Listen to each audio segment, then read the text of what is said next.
अगर कुछ छोटी छोटी चीजों को हम ध्यान से समझ लें तो अपना बिजनेस शुरू करना और उसे चलाना बहुत आसान हो जाता है। और रीवर्क बुक, जिस पर हमारी आज की ये वीडियो बेस्ड है, ये बुक हमें समझाती है कि कैसे हम बिना वजह ही बिजनेस स्टार्ट करने के प्रोसेस को कॉम्प्लिकेटेड बना देते हैं। हम एक लिस्ट बनाते हैं उन सारी चीजों की जो उस बिजनेस को शुरू करने के लिए हमें करनी चाहिए। फिर हम एक डिटेल्ड प्लान बनाते हैं और ये सब कुछ हम करते हैं उस बिजनेस को जल्द से जल्द प्रॉफिटेबल बनाने के लिए। पर क्या आपका प्लान सक्सेसफुल होता है? आखिर कमी क्या रह जाती है? आओ इस बुक में बताए गए कुछ कॉन्सेप्ट्स को समझते हैं। शायद आपको भी आपका जवाब किसी एक कॉन्सेप्ट के जरिए मिल जाए। पहला कॉन्सेप्ट है स्टार्ट एट द एपिसेंटर। अगर आज कोई इंसान सैंडविचेस की स्टॉल खोलना चाहता है तो वो जरूर सोचेगा कि उसकी स्टॉल का नाम क्या होना चाहिए। फिर वो सोचेगा कि स्टॉल दिखने में कैसी होनी चाहिए। फिर वो उस स्टॉल के सोशल मीडिया पेजेस के बारे में सोचेगा, एटसेट्रा। पर सही मायने में इस बिजनेस को स्टार्ट करते वक्त इंसान का पूरा फोकस सैंडविचेस के टेस्ट पर होना चाहिए। फोकस ऐसा हो कि कस्टमर्स उस सैंडविच को खाते ही बोलें कि इससे ज्यादा टेस्टी सैंडविच हमने आज तक नहीं खाया। क्योंकि सैंडविचेस ही इस बिजनेस का एपिसेंटर है, मतलब वो चीज जिसके हटते ही बिजनेस से कोई पैसा नहीं कमाया जा सकता। फॉर एग्जाम्पल, बिना नाम के भी इंसान सैंडविचेस बेच सकता है। बिना फैंसी स्टॉल के, सिर्फ एक सिंपल स्टॉल के साथ भी ये इंसान सैंडविच बेच सकता है। और बिना सोशल मीडिया पेजेस के भी ये इंसान सैंडविचेस बेच सकता है। पर अगर सैंडविच ही ना हो या सैंडविचेस ही खराब हो तो क्या ये बिजनेस चलेगा? नहीं। इसलिए शुरुआत में अपनी ज्यादातर एनर्जी हमें अपने बिजनेस के एपिसेंटर पर लगानी चाहिए। अब आपको ये सोचना है कि आपके बिजनेस या जो बिजनेस आप करना चाहते हो उसका एपिसेंटर क्या है। अगले कुछ पॉइंट्स आपस में लिंक्ड हैं, तो कोशिश करिएगा कि आप इस वीडियो को एंड तक जरूर देखें। दूसरा कॉन्सेप्ट है प्लानिंग इज गेसिंग। प्लानिंग करने से हम चीजों को रियलिटी में कंट्रोल नहीं करते, बस सिर्फ एक सेंस ऑफ कंट्रोल की फीलिंग पाते हैं। क्योंकि जिस चीज को आपने देखा ही नहीं या फिर जो चीज अभी तक हुई ही नहीं, क्या आप उसे कंट्रोल कर सकते हो? नहीं। एंड प्लानिंग के जरिए आप सिर्फ फ्यूचर को गेस करने की कोशिश करते हो, जिस वजह से आपको ऐसा फील होने लगता है कि चीजें आपके कंट्रोल में हैं, जबकि रियलिटी में बस यही प्रेजेंट मोमेंट है जिसे आप सच में कंट्रोल कर सकते हो। इसलिए ज्यादा लंबे प्लान बनाने के बजाय ये सोचो कि वो कौन सी सबसे इंपॉर्टेंट चीज है जिस पर आपको अभी या अगले कुछ दिनों तक काम करना चाहिए। एंड ये डिसाइड करते ही उस चीज पर काम करना शुरू कर दो। एंड जब आप उस काम को खत्म करने के स्टेज पर पहुंचो तब सोचना शुरू करो कि अगला सबसे इंपॉर्टेंट काम कौन सा है जो आपको तब करना चाहिए। अगर प्लान बनाना भी है तो सिर्फ एक हफ्ते या एक महीने का प्लान बनाओ, एक साल का नहीं। फॉर एग्जाम्पल, बिजनेस के शुरुआती दिनों में आप सिर्फ ये सोचो कि फिलहाल आपके बिजनेस के लिए ऐसे 5 सबसे इंपॉर्टेंट काम कौन से हैं जिन्हें आपको जल्द से जल्द पूरा करना है। एंड फिर इस लिस्ट पर इमीडिएटली काम करना शुरू कर दो। और जब ये लिस्ट कंप्लीट होने लगे तब सोचो कि अगले 5 सबसे इंपॉर्टेंट काम कौन से हैं जिन्हें आपको अब करना है। इस तरीके से आप चीजों को जल्दी और पूरी तरह कंप्लीट कर पाओगे। अब तीसरा कॉन्सेप्ट कहता है कि you need less than you think.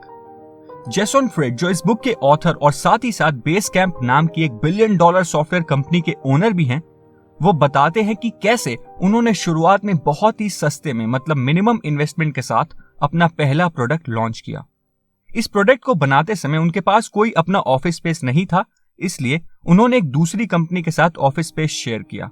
और क्योंकि ज्यादा लोगों को हायर करने के लिए उनके पास पैसे नहीं थे, इसलिए प्रोडक्ट डेवलपमेंट के साथ साथ वो कस्टमर क्वेरीज और सारी कॉल्स खुद ही हैंडल किया करते थे।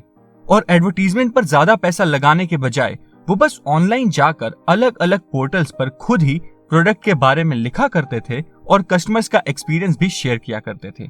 और देखा जाए तो एप्पल, गूगल, माइक्रोसॉफ्ट, फेसबुक, ये बड़ी बड़ी कंपनीज की शुरुआत भी किसी के गैराज या एक छोटे से कमरे से ही हुई थी। इसलिए जितना आप सोचते हो, शायद शुरुआत में उतनी ज्यादा चीजों की आपको जरूरत नहीं है किसी भी बिजनेस को शुरू करने के लिए। तो इसलिए जितना है जो है वहीं से शुरू करो। अब इस चीज को एक एग्जाम्पल से डिटेल में समझते हैं। अभी जो मैं एग्जाम्पल देने वाला हूं उसे आप एक ओपन माइंड के साथ समझने की कोशिश करिएगा, तभी आपको ये कॉन्सेप्ट सही मायने में समझ आएगा। बात करते हैं उसी सैंडविच स्टॉल के बारे में। मान लीजिए जिस इंसान को वो सैंडविच स्टॉल ओपन करना है उसके पास अभी ज्यादा पैसे नहीं हैं, तो क्या उसे इस बिजनेस आइडिया को फिलहाल पोस्टपोन कर देना चाहिए? नहीं, बल्कि उसे आज ही अपने इस आइडिया पर काम करना शुरू कर देना चाहिए। पर कैसे? सबसे पहले उसे एक अच्छा सैंडविच बनाना सीखना चाहिए। ये सब कुछ YouTube पर देखकर आसानी से सीखा जा सकता है। फिर उसे अलग अलग तरह के सैंडविचेस बनाकर खुद टेस्ट करने चाहिए और अपनी फैमिली को टेस्ट करवाने चाहिए। और फिर यही सैंडविच उसे अपने फ्रेंड्स और उसके घर पर आने वाले मेहमानों को भी टेस्ट करवाने चाहिए। जब उसे समझ आ जाए कि लोगों को सच में उस सैंडविच का टेस्ट इतना पसंद आ रहा है कि लोग दोबारा वो सैंडविच मांग रहे हैं, तो इसका मतलब ये है कि वो ऑलरेडी अपने बिजनेस में एक स्टेप आगे बढ़ चुका है। और अब उसे सिंपली अपने फ्रेंड्स को ये बोलना चाहिए कि मैं सैंडविचेस का बिजनेस स्टार्ट करने वाला हूँ और शुरुआत में मैं सिर्फ छोटी पार्टीज और घर के छोटे फंक्शंस के लिए सैंडविचेस डिलीवर करने वाला हूँ। अगर किसी को रिक्वायरमेंट हो तो मुझे जरूर बताएं। इस तरह धीरे धीरे ऑर्डर्स आने शुरू हो जाएंगे और फिर जब एक छोटी स्टॉल खरीदने लायक पैसे जमा हो जाएं, तो वो इंसान इस बिजनेस को धीरे धीरे ग्रो भी कर सकता है। पर अगर शुरुआत में ही ये इंसान सीधा अपनी स्टॉल लेने के बारे में ही सोचता रहता, तो वो इस बिजनेस को शुरू ही नहीं कर पाता। इसलिए हम जितना सोचते हैं उतनी चीजों की शायद हमें बिजनेस की शुरुआत में जरूरत नहीं होती। अगर एक रियल सक्सेस स्टोरी की बात करें तो हल्दीराम भी कुछ इसी तरह शुरू हुआ और हल्दीराम की सक्सेस स्टोरी पर मैं ऑलरेडी एक वीडियो बना चुका हूं, आप चाहें तो उसे भी देख सकते हैं। चौथा प्रिंसिपल है that no time is no excuse.